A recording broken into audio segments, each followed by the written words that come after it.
ทุ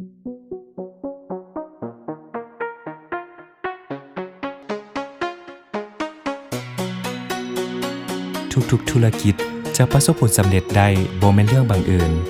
แต่ต้องมีผู้ช่วยที่ดีและข้อยเองก็มีผู้ช่วยที่จัดการกับทุกเรื่องในธุรกรรมทางด้านการเงินด้วยระบบอินเทอร์เน็ตแบงกิ้งที่มีชื่อว่า BCL iBank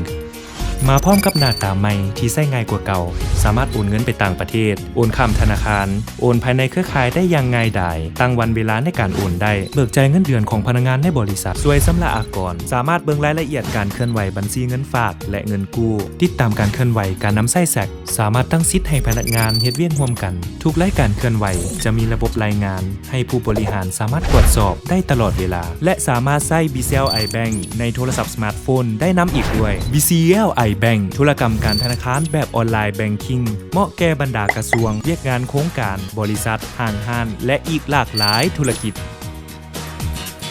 BCL iBank ผู้ช่วยที่เคียงคู่ทุกความสำเร็จธนาคารการค้าต่างประเทศลาวมหาชน